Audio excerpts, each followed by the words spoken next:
Hero Allu అర్జున్కు ఈరోజు Telangana high court 4 వారాల పాటు మధ్యంతర బెయిల్ మంజూరు చేసింది. ఆయన విడుదల అవుతూ ఉన్నారు. అయితే అదే సమయంలో దీన్ని అంతకుముందు 14 రోజుల పాటు స్థానిక మెజిస్ట్రేట్ రిమాండ్కు పంపిస్తే హైకోర్టు ఎలా బెయిల్ ఇచ్చింది? ఇది ఒక ప్రశ్న. దీనికి వాళ్ళు అర్నబ్ గోస్వామి రిపబ్లిక్ టీవీ అధినేత ఆయన కేసులో సుప్రీంకోర్టు ఇచ్చిన తీర్పును వాళ్ళు ఉదహరించారు. వాళ్ళంటే జస్టిస్ శ్రీదేవి ఈ కేసు విచారించిన ధర్మాసనం. అర్నబ్ గోస్వామి ఆ కేసులో వాళ్ళ స్టూడియోను డిజైన్ చేసినటువంటి రూపకల్పన చేసిన అన్వయ్ నాయక్ అనే ఆర్కిటెక్ట్ ఆత్మహత్య చేసుకున్నాడు. అర్నబ్ గోస్వామి ఇవ్వాల్సిన ఫీ ఇవ్వకపోవటం వల్ల ఆర్థిక సమస్యలతో అతను ఆత్మహత్య చేసుకున్నాడని అతని భార్య ఆయన మీద కేసు పెట్టింది కొంతకాలం ఆలస్యంగా. అప్పుడున్న మహారాష్ట్ర ప్రభుత్వం దాన్ని పరిగణనలోకి తీసుకుంది. అప్పుడు ఉద్ధవ్ ఠాక్రే ముఖ్యమంత్రి, అలాగే పోలీసులు కూడా కేసు పెట్టారు. మహారాష్ట్ర హైకోర్టు కూడా దాన్ని ఖరారు చేసింది. ఆ దశలో సుప్రీంకోర్టు అప్పుడు ఆ బెంచ్కి, ఆ ధర్మాసనానికి ఆధ్వర్యం వహించింది ఇప్పుడు పదవి విరమణ చేసిన ప్రధాన న్యాయమూర్తి జస్టిస్ చంద్రచూడ్. ఇందిరా గోస్వామి కూడా దాంట్లో ఉన్నారు. ఆ బెంచ్ ధర్మాసనం ఆయనకు బెయిల్ మంజూరు చేసింది. ఇది వ్యక్తి స్వేచ్ఛకు సంబంధించింది, ఈ విధంగా చేస్తే కుదరదు అని. చాలా ఆశ్చర్యకరంగా అంత తొందరగా ఆఘమేఘాల మీద బెయిల్ ఇచ్చారే, అందరికీ ఇలాగే ఇస్తారని కూడా అప్పుడు ప్రశ్నలు వచ్చాయి. ఇప్పుడు దాన్ని ఉదహరించారు. అల్లు అర్జున్ తరపున హాజరైన న్యాయవాది, సీనియర్ న్యాయవాది, YCP MP Niranjan Reddy. Court కూడా దాన్ని ఆధారంగా తీసుకొని ఇచ్చింది. 50,000 అప్పుడు పూచికత్తు, ఇప్పుడు కూడా పూచికత్తు, షూరిటీ, పర్సనల్ షూరిటీ. కాకపోతే చాలా స్పష్టంగా అక్కడ అదేమో ఎప్పుడో జరిగిన ఆత్మహత్య, ఇక్కడేమో ఇది థియేటర్ దగ్గర జరిగిన తొక్కిసలాటో లేకపోతే ఇట్లాంటి సమస్య. రెండింటికి తేడా ఉంది. రెండోది అబేట్మెంట్ టు సూసైడ్, ఇది కల్పబుల్ హోమిసైడ్. కానీ సమస్య ఏంటంటే నేరుగా పాత్ర లేదు కదా అన్నది ఇక్కడ ముఖ్యమైనది. ఏదైనా అల్లు అర్జున్కు హైకోర్టు బెయిల్ ఇవ్వడానికి ముందు జరిగిన విచారణ ఎలా ఉంది, ఎవరెవరు ఏమేం చెప్పారనేది మనం వివరంగా చూడడం ఆసక్తిగా ఉంటుంది. After hearing the arguments for around 2 hours, 2 గంటలు, justice Juvvadi Sridevi while dictating the order said I'm incline to give interim bail for a limited period following the Arnab Goswami case. Bonds to be given to the jail superintendent since arrest is made. Arrest అయిపోయింది కాబట్టి jail సూపరింటెండెంట్కి ఇచ్చి రావచ్చు అని.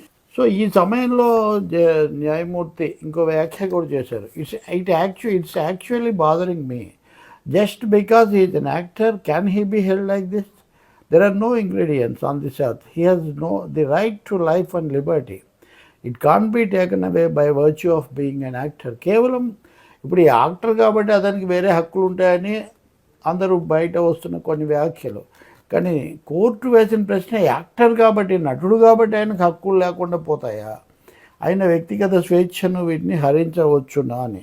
దీని మీద జరిగిన విచారణ క్రమం కనుక మనం పరిశీలిస్తే, ఒక భోజన సమయంలో లంచ్ మోషన్ ఆమె ముందు పెట్టారు. ఆ మొదట్లోనే ప్రభుత్వం తరఫున వచ్చినటువంటి పబ్లిక్ ప్రాసిక్యూటర్ ఆ నటుడికి ఎలాంటి ఉపశమనం, రిలీఫ్ ఇచ్చే అవకాశం లేదు, ఇప్పటికే 7గురిని అరెస్ట్ చేసినప్పుడు ఈయన ఎలా బెయిల్ ఇస్తారు అని చెప్పారు. When the matter was taken up at 4 p.m., senior counsel S. Niranjan Reddy, appearing for the actor, argued before Justice Sridevi, make out case for the culpable homicide, there needs to be an intention. Meanwhile, as the hearing was going on High Court, the actor was produced before a magistrate court and was remanded to judicial custody of 14 days. Senior advocate S Niranjan Reddy culpable homicide అంటే మరణించడానికి దోహదం చేయడం అన్నదానికి ఒక ఉద్దేశం ఉండాలి కదా, అటువంటిది ఏంటి ఇక్కడ అని ప్రశ్నించారు. ఇంతలో 14 రోజుల పాటు రిమాండ్ పెట్టారు.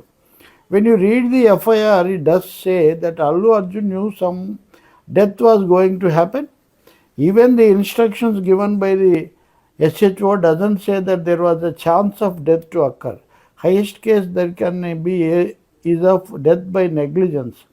Here the bench may note, is somebody doing a rash or negligent act? Reddy said. So ఇప్పుడు ఏమన్నారంటే, ఇక్కడ ఏదో జరగబోతుంది, ఒకరు చావబోతున్నారని తెలుసా? తెలీదే, అది జరిగింది. ఆయన మీద వేసిన ఉత్తర్వులో కేసులో కూడా ఆయనకు తెలుసు అన్న మాట లేదు. మహా అయితే నిర్లక్ష్యంగా ఉండడం వల్ల మరణం సంభవించింది, ఒకరు చనిపోయారని అనొచ్చునేమో, కానీ ఇదేదో జరిగినట్టు దానికి దోహదం చేసినట్టు ఇది ఒకరు ఎవరైనా ర్యాష్గా లేకపోతే మొరటుగా మరి అతివేగంగా నడపటమో లేకపోతే ఇంకొకటో చేయడం లాంటిది కాదు అని నిరంజన్ రెడ్డి వాదించాడు. హీ రికాల్డ్, అది షారూక్ ఖాన్ కేసు మనం అందరం చెప్పుకునేది. He recalled an incident when actor Shah Rukh Khan was on a train journey to promote his film Race. He said that actor had thrown clothes at the station which led to a stampede. A case was filed and the court had held that the actor was not criminally liable in that case. అంటే షారూక్ ఖాన్ ఒకసారి తన cinema promotion కోసం వెళ్తూ చొక్కా విసిరేసాడు, దాంతో అక్కడ తొక్కిసలాట జరిగింది, దీనికి ఆయన ఏదో బాధ్యుడు అని మనము ఎలా చేస్తాము, క్రిమినల్ ఇంటెన్షన్ ఉందని ఎలా చెప్తామని. Reddy claimed the deceased woman was on the ground floor where stampede occurred while the actor was on the first floor. He further argued that not only the actor but the producer also wrote to the theatre informing about the actor's visit. ఇది మనం వింటున్నదే. ఆమె చనిపోయిందేమో కింద ఫ్లోర్లో, ఆయనేమో పై ఫ్లోర్లో ఉన్నాడు, ఎలా మరి రెండు కలుపుతారు? అంతేకాకుండా నటుడు ప్లస్ నిర్మాత కూడా పోలీసులకు తెలియజేశారు ఆయన ఇక్కడికి వస్తున్నాడని. Actor was coming, everybody knew, the police knew. Here the actor was not even proactively doing anything, whereas in SRK case, the actor threw balls, crowds jumped to grab them, Reddy said. So అప్పుడు షారూక్ ఖాన్ కేసులో కనీసం ఆయన వాటిని విసిరేశాడు, కానీ ఇక్కడ వ్యక్తిగతంగా అల్లు అర్జున్ గారు ఏం చేయలేదు కదా. He further argued charge under section 118 BNS not made out, it mandates the use of dangerous weapons on the face of it. It is not applicable. So BNS, భారత న్యాయ సంహిత సెక్షన్ 118 ప్రకారం voluntarily causing hurt or grievous hurt by dangerous weapons or means, అంటే కావాలని ప్రమాదకరమైన ఆయుధాలు పద్ధతిలో ఉపయోగించి గాయపరచడం, అది 118. కానీ ఇక్కడ అసలు ఎలాంటి ప్రమాదకరమైన ఆయుధాలు లేవు కాబట్టి అసలు ఇది వర్తించదు. He further said thereafter even if S106 Section 106 BNS causing death by negligence applies, what is the maximum punishment? Why? Arnesh Kumar case comes in. Arrest cannot be made like this without notice. Sometimes tragic incidents happen. There are umpteen cases where politicians hold rallies and the accidents may happen. Now I am coming to the next step. Now I am asking for interim bail. కాబట్టి ఆయన అన్నాడు కదా, ఒకవేళ బిఎన్ఎస్లో section 106 అన్వయిస్తుంది, వర్తిస్తుంది, అంటే నిర్లక్ష్యం వల్ల చావు కారణం అవడం అని అనుకున్నప్పటికీ కూడా మీరు గరిష్ట శిక్ష ఎంత వేస్తారు? 5 సంవత్సరాలు. అర్నీష్ కుమార్ కేసు ఇక్కడ మనం చూడాలి. అందులో ఏమన్నారు, ఎలాంటి నోటీస్ లేకుండా ఇలా అరెస్టులు చేయకూడదు అని చెప్పారు. కొన్నిసార్లు విషాదకరమైన ఘటనలు జరుగుతాయి, చాలా కేసులు ఉన్నాయి. రాజకీయ నాయకులు ప్రదర్శనలు జరిపినప్పుడు ప్రమాదాలు జరగటం సంభవం, కాబట్టి అది మనం దృష్టిలో పెట్టుకోవాలి. ఇప్పుడు నేను తర్వాత పాయింట్కి వస్తాను అని అన్నారు. ఏమన్నా Reddy Reddy Niranjan Reddy pointed out thereafter to the judgment passed in the arrest of journalist Arnab Goswami. ఇప్పుడు నేను చెప్పాను కదా, in the Arnab's case, court was approached after the arrest was made. I had approached the court prior to the arrest. Yes, Supreme Court says when there is no prima facie case, the court can grant interim bail. So ఇక్కడ నేను ఏమంటున్నాడు, interim case Arnab కేసులో arrest జరిగిన తర్వాత supreme court దగ్గరికి వెళ్ళారు. నేను అసలు అరెస్ట్ కాకముందే కోర్టు దగ్గరికి వచ్చాను. ప్రాథమికంగా ఆధారాలతో కేసు అంటూ లేనప్పుడు కోర్టు బెయిల్ ఇవ్వచ్చు అని సుప్రీంకోర్టు అర్నబ్ గోస్వామి కేసులో చెప్పింది. ఇక నేను అరెస్ట్ అయ్యాక వచ్చాను కాబట్టి, అరెస్ట్ కాకముందే మిమ్మల్ని అడిగాను కాబట్టి ఇప్పుడు మీరు నాకు బెయిల్ ఇవ్వచ్చు. రెండవది, అసలు ఈ లంచ్ మోషన్గా ఇంత అర్జెంటుగా ఎందుకు తీసుకోవాలి అని పబ్లిక్ ప్రాసిక్యూటర్ అందరినీ కూడా ఆయన ప్రస్తావించాడు. Says this is the law of the land and has been followed by Telangana High Court in 2 cases. Our High Court is not the only High Court. A division bench of the Bombay High Court has also permitted, Reddy said. So ఇలా lunch motions ను బాంబే హైకోర్టులో కూడా permit చేశారు. He submitted that before Allu Arjun reached the incident spot, the cops were trying to move the persons. He then has said that the actor and the victim were not even on same floor. అది ఇందాక చెప్పింది. To say this was culpable homicide, I cannot accept. If something goes wrong, the police will say we are not responsible, somebody else is responsible. This is complete travesty and infringement of my personal liberty. What Supreme Court says is very clear. Interim orders are permitted, he said. కాబట్టి ఇక్కడ ఏమైంది, ఏదైనా తప్పు జరిగితే పోలీసులు మాది బాధ్యత కాదు ఇంకెవరో బాధ్యులు అంటారు. ఇది పూర్తిగా సత్యాన్ని తలకిందులు చేయడమే. ఇక్కడ నా వ్యక్తిగత స్వేచ్ఛను కూడా హరించడం జరుగుతుంది. సుప్రీంకోర్టు చాలా స్పష్టంగా చెప్పింది ఇలాంటి విషయాల్లో మధ్యంతర ఉత్తర్వులు ఇవ్వచ్చు అని. సో ఈ లోపల పబ్లిక్ ప్రాసిక్యూటర్ తన వాదనలు వినిపించాడు. Meanwhile, the public prosecutor submitted that the facts of each case were different. Though the court then, however, orally asked the public prosecutor, can I release the petitioner now in a quashing petition? First you answer that. మరి మీరు దానికి అభ్యంతరం అంటున్నారు. సరే, ఇప్పుడు నేను quash petition కింద వదిలిపెట్టవచ్చా మీరు చెప్పండి అని అడిగింది court. The public prosecutor responded that at this juncture accused Allu Arjun cannot file an interim application. He needs to move before appropriate form. Lower court, he added. కానీ ఇక్కడ రాలేరు, ముందు కింది కోర్టులో పెట్టాలి అని పబ్లిక్ ప్రాసిక్యూటర్ ప్రభుత్వం చెప్పారు. The High Court, however, asked, but they have placed judgments. FIR is before me and they are arrested. Remand report also is not required. ఇప్పుడు ఎందుకు అరెస్ట్ కూడా చేశారు కదా, రిమాండ్ రిపోర్ట్ కూడా అవసరం లేదు, ఇంకా నా ముందు వాళ్ళు తీర్పులు కూడా చెప్తున్నారు అని. So the public prosecutor submitted that the actor had knowledge which is an ingredient of the offence alleged. The court however orally question what knowledge. They have informed the police. The instructions of the police are not placed before us. So ఇప్పుడు public prosecutor అన్నాడు, లేదు ఇక్కడ జరిగేది ఏంటో తెలుసు కాబట్టి జరిగింది అయినా కానీ, అందువల్ల అదే ఈ కేసులో ప్రధాన అంశం. అంటే కోర్టు ప్రశ్న వేసింది, కానీ ఏం తెలుసు, వాట్ ఈజ్ నాలెడ్జ్. వాళ్ళు పోలీసులకు చెప్పారు, పోలీసులు వాళ్ళకి ఏం ఉత్తర్వులు ఇచ్చారో మీ దగ్గర ఉన్నాయో చూపించగలరని అడిగారు. So mean while Reddy said that remand report made this clients case stronger అని. సో వాళ్ళు ఇచ్చిన రిమాండ్ రిపోర్ట్ ప్రకారం చూస్తే నా క్లయింట్ కేసే వాదన ఇంకా బలపడుతుంది అని ఆయన అన్నాడు. He claimed that police also wanted to be with the actor. అక్కడ పోలీసులు కూడా ఉన్నారు, అయినా వాళ్ళు భద్రత గురించి చూసుకోకుండా వాళ్ళు కూడా ఈ హీరోతో కలిసి ఫోటోలు దిగడానికి ఉండడానికి ఎక్కువ పాకులాడారు. If the ladyship is not satisfied here then I will go to trial. But what is the need for custodial enquiry? Reddy asked. The court then asked, and most importantly, are the ingredients present? So అప్పుడు ఆయన అన్నారు కదా, ఒకవేళ మీరు దీంతో సంతృప్తి చెందకపోతే విచారణకు వెళ్ళొచ్చు, కానీ కస్టడీలో ఉంచి విచారణ చేయాల్సిన అవసరం ఏముంది అన్నారు. అప్పుడు కోర్టు అడిగింది కదా, మీ వాదనలు మీ సారాంశం ఏమన్నా ఉందా అని. The public prosecutor mean while continued to oppose the lunch motion. At this stage, the bench said, I think you don't know what happened before lunch. I was not allowing. I was informed that you, PP, were not present, but you have come yourself. Even if this was a common person, I would have allowed it అని. So అప్పుడు public prosecutor మళ్ళీ మీరు ఇలా తీసుకొని హఠాత్తుగా విచారించకూడదు అన్నారు. అప్పుడు న్యాయస్థానం అడిగింది, మీరు పూర్తి వివరాలు మీకు తెలియదు అనుకుంటా, భోజనానికి ముందు ఏం జరిగిందో మీకు తెలియదు, నేను మీ వాదనలు అనుమతించట్లేదు, మీరు అప్పుడు లేరని కూడా నాకు చెప్పారు, కానీ ఇప్పుడు మీ అంతకు మీరు వచ్చారు, ఇక్కడ ఉన్నది ఒక ప్రముఖ నటుడు కాదు, మామూలు మనిషి అయినా కానీ నేను ఈ కేసు అనుమతించి ఉండేవాడిని దాన్ని అని ఆమె చెప్పారు. The court thereafter orally asked, can his personal liberty be deprived just because he is an actor?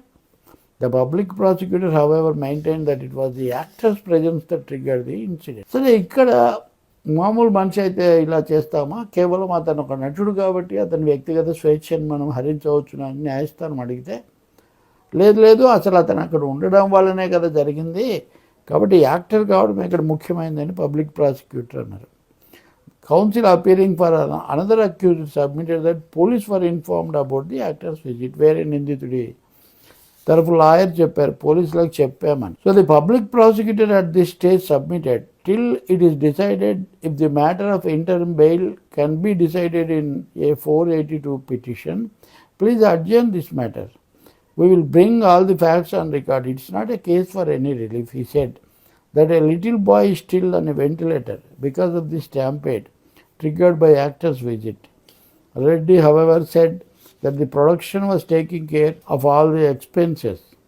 So so అప్పుడు పబ్లిక్ ప్రాసిక్యూటర్ అన్నాడు, ముందు ఈ విషయం తేలకుండా మీరు మధ్యంతర బెయిల్ ఇవ్వడానికి లేదు, ముందు దీన్ని వాయిదా వేయండి, మేము అన్ని విషయాలు మీకు చెప్తాము, అది అయిన తర్వాత ఏమైనా సహాయం ఉపశమనం ఇవ్వచ్చేమో అప్పుడు చెప్పండి. ఇప్పటికి కూడా అక్కడ గాయపడిన పిల్లోడు వెంటిలేటర్ మీద ఉన్నాడు, ఆ తొక్కిసలాట వల్ల ఆయన నటుడు వెళ్ళటం వల్ల అని పీపీ వాదించాడు. కానీ రెడ్డి మటుకు అప్పుడు అన్నాడు, అతని చికిత్సకు కావాల్సినవన్నీ మేమే చూస్తున్నాం ప్రొడక్షన్ హౌస్ అని చెప్పారు. Meanwhile the counsel appearing for certain other accused who have not been arrested submitted Section 105 BNS culpable homicide not amounting to murder is not made out in the present case. అప్పుడు మరో నిందితుడి తరఫున ఆయన చెప్పారు, ఈ BNS భారత న్యాయ సంహిత 105 కింద ఉండే కల్పబుల్ హోమిసైడ్ మరణించడానికి దోహదపడడం అన్న అంశం ఇక్కడ వర్తించదు, అది పెట్టలేదు అసలు దీంట్లో ఈ కేసులో అన్నారు. Council pointed to the section 105 and said that essential ingredient is the intention to cause death or bodily injury which was not present in the present case. There has to be intention, knowledge, bodily injury, he said. He further pointed to the complaint and the FIR and submitted that ingredients are again not made out. So అప్పుడు అన్నాడు కదా advocate, ఈ 105 కింద అయితే కనుక మరణించడమో లేదా గాయపరచడమో చేయాలి అనే ఉద్దేశం ఉండాలి అక్కడ. అలాగే ఈ కేసులో అవి కనిపించాలి, కానీ అదేం లేదు ఇక్కడ, అలాంటి ఉద్దేశం లేదు, అలాంటి విషయాలు లేవు, గాయాలు కూడా లేవు, ఆ ఎఫ్ఐఆర్లో కూడా ఇవన్నీ ఏం చెప్పలేదు అని తెలియజేశారు. అప్పుడు ఇంకా the counsel read the remand document and pointed out that the prosecution has used the word negligence. He said that the remand report says without any prior information of the makers of Pushpa 2 health event. So అప్పుడు advocate Niranjan Reddy చెప్పారు, లేదు వాళ్ళు ఇచ్చిన దాంట్లో నిర్లక్ష్యం వహించారు అనేదే ఉంది తప్ప ఇంకేం లేదు, ఉద్దేశం ఉంది అని చెప్పలేదు అన్నారు. He further pointed to an intimation for bandobast dated December 2nd. At this stage the court asked if there was any acknowledgement of this document. To this counsel said the assistant commissioner of police has signed it and acknowledged it. He further pointed to a government order permitting screening of additional shows of the movie. He then said, now the remand says there was no prior intimation. As per the remand case, the actor's security has pushed the people present, causing one of the victims allegedly feel suffocated. So అప్పుడు అన్నారు, ఈ advocate చెప్పారు కదా, ప్రభుత్వమే అనుమతి ఇచ్చింది కదా అదనపు షోలు వేసుకోవడానికి, ఈ రిమాండ్ రిపోర్ట్లోనేమో ముందుగా సమాచారం లేదంటారు, వాళ్ళు రాశారు, అసిస్టెంట్ కమిషనర్ స్టాంప్ వేసి దాన్ని అక్నాలెడ్జ్మెంట్ ఇచ్చారు. అలాగే యాక్టర్ ఈ నటుడి యొక్క భద్రతా సిబ్బంది వాళ్ళని తోసేశారు అని కూడా వీళ్ళే చెప్తున్నారు. కాబట్టి ఇది చేయలేదన్న వాదన నిలబడుతుంది. The court however orally asked if it amounted to negligence. To this council responded that assuming without admitting even if it was negligence, the accused person shouldn't go to prison. So అప్పుడు అడిగింది న్యాయస్థానం అడిగింది కదా, మరి అయితే ఇది నిర్లక్ష్యం అవుతుందా? న్యాయవాది చెప్పారు కదా, నిర్లక్ష్యం అన్నది నిందితుల నిర్లక్ష్యం ఉన్నప్పటికీ కూడా వాళ్ళని జైలుకే వెళ్ళాల్సిన అవసరం లేదన్నారు. The court thereafter asked the public prosecutor about the specific allegation against accused number 4 to 8, whether the offences alleged or attracted against him. To this, public prosecutor said, knowingly the accused went there, knowing very well that some untoward incident would happen, but still went. Police had instructed the actor not to go there after seeing the huge crowds, but accused showed sheer negligence in showing precautionary measures to take adequate arrangements. So appudu తెలిసే వెళ్ళాడు, అక్కడ ఏదో జరగవచ్చు జరగరాంది అని చెప్పినా కానీ, మీరు వెళ్ళకండి అని చెప్పినా కానీ పోలీసులు ఆ నటుడు అక్కడికి వెళ్ళాడు, నిర్లక్ష్యం చూపించాడు. The court however orally enquired about the material to this effect and further asked if quashing can be maintained at the stage. To this senior advocate S Niranjan Reddy appearing for the actor said that quashing plea when it is filed interim bail can be granted. However, the public అంటే అప్పుడు అడిగారు. అయితే మేము దీని ఆధారంగా దీన్ని కొట్టేయచ్చు అంటే మేము ఇప్పుడు మధ్యంతర ఉపశమనం అడుగుతున్నాం, ముందది ఇస్తే క్వాష్ గురించి ఆ కేసు వచ్చినప్పుడు చూడవచ్చు అని అన్నారు. సో ఇప్పటికే రిమాండ్కి పంపించిన తర్వాత ఇది ఎలా కుదురుతుంది అని పబ్లిక్ ప్రాసిక్యూటర్ అంటే, లేదు ఇదిగో అర్నబ్ గోస్వామి కేసు ప్రకారం మేము ఇవ్వచ్చు అని హైకోర్టు న్యాయమూర్తి 4 వారాల పాటు మధ్యంతర బెయిల్ ఇచ్చారు. ఇది కేసులో జరిగినటువంటి ఖచ్చితంగా న్యాయస్థానంలో జరిగిన వాదనలు ఇవి.